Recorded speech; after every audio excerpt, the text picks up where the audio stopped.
નમસ્કાર, આપ જોઈ રહ્યા છો spark today news.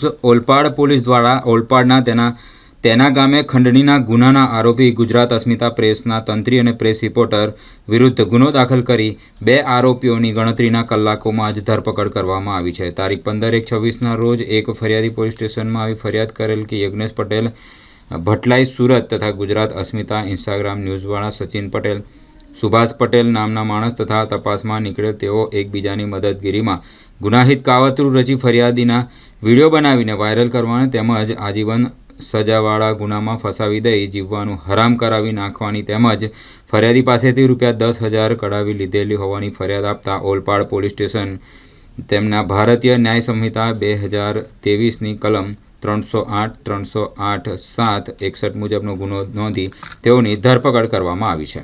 Olpad police સ્ટેશનના તેના ગામ ખાતે એક જનરલ સ્ટોરની દુકાન છે.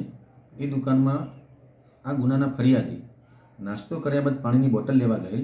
એ સમયે આરોપીઓ સુભાષભાઈ પ્રભુભાઈ પટેલ, યજ્ઞેશભાઈ રાજેશભાઈ પટેલ તથા સચિન પટેલ જેઓ ગુજરાત અસ્મિતા સાથે સંકળાયેલા છે. તેઓએ કોઈ રીતે એક જાતનું ગુનાહિત કાવતરું રચીને આ ફરિયાદી અને બીજા કેટલાક લોકોનો એક વિડીયો ઉતારી દીધેલ અને જે વિડીયોમાં એક નાનકડું દારૂની બોટલ જેવું કોઈક પીણું જે જણાય છે તે વિડીયો તેઓએ પોતાના સોશિયલ મીડિયા પેજ ઉપર વાયરલ કરેલ. આ વિડીયો વાયરલ થતાં આ જે ફરિયાદી છે, જે એનો કોઈ ગુનાહિત ઇતિહાસ નથી તેવું તેનું કહેવું છે, એ ફરિયાદીને ઘણા બધી જગ્યાએથી ફોન આવવા માંડ્યા અને એ પોતે ફરિયાદી દારૂના બુટલેગર તરીકે આ સોશિયલ મીડિયા પર પોતે એની પ્રતિષ્ઠાને હાનિ થઈ અને એનો એ રીતેનો વિડીયો વાયરલ થયો. જેથી ફરિયાદીએ કોઈ રીતે વાયા આ ગુજરાત અસ્મિતા સાથે સંકળાયેલ ઈસમોનો સંપર્ક કર્યો.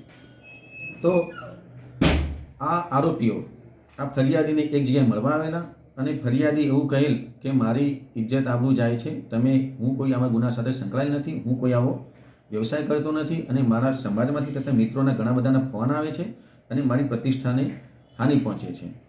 તો આરોપીઓએ આ ફરિયાદીના ગળા પર છરો મૂકી અને એવું કહ્યું કે વિડીયો ડિલીટ ત્યારે જ કરશું જ્યારે તમે ₹10,000 આપીશ.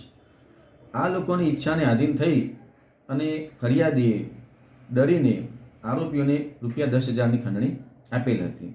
ત્યારબાદ પણ વિડીયો ડિલીટ નહીં થતાં ફરિયાદી ફરીથી આરોપીનો સંપર્ક કરેલ. તો આરોપીઓએ ફરિયાદીને ચોખ્ખી ના પાડી દીધેલી કે વિડીયો ડિલીટ કરવો હોય તો બીજા રૂપિયા આપવા પડશે અને ત્યારબાદ પણ વિડીયો ડિલીટ નહીં કરી અને ફરિયાદીને ધમકાવેલ હતો.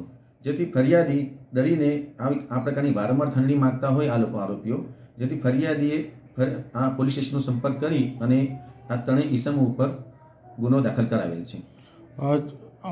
જે મુખ્ય સૂત્રધાર છે એની સામે કોઈ આગળ ગુના દાખલ થયા છે? આ ગુનાનો જે મુખ્ય સૂત્રધાર જે છે સચિન પટેલ, જે ગુજરાત અસ્મિતાના અગાઉના તંત્રી હતા અને હાલમાં તંત્રી તરીકે સુભાષભાઈનું નામ એમણે ચડાવી દીધેલ છે. પરંતુ આ ગુનામાં સુભાષભાઈ પટેલ તથા યજ્ઞેશભાઈ પટેલની પોલીસે ધરપકડ કરેલ છે અને સચિન પટેલ જે છે તે હાલ વોન્ટેડ છે. સચિન પટેલ વિરુદ્ધ આ જ પ્રકારના ગુના અઠવા પોલીસ સ્ટેશન ખાતે તથા અડાજણ પોસ્ટે ખાતે અગાઉ પણ દાખલ થયેલ છે અને પોલીસે સચિન પટેલની ધરપકડ કરવા માટે હાલ તપાસ તજવીજ હાથ ધરેલ છે અને પોલીસે આ આરોપીના રિમાન્ડ મેળવેલ છે અને આગળની તપાસ ચાલુ છે. કેટલા દિવસના રિમાન્ડ છે? 1 દિવસના રિમાન્ડ મળેલ છે.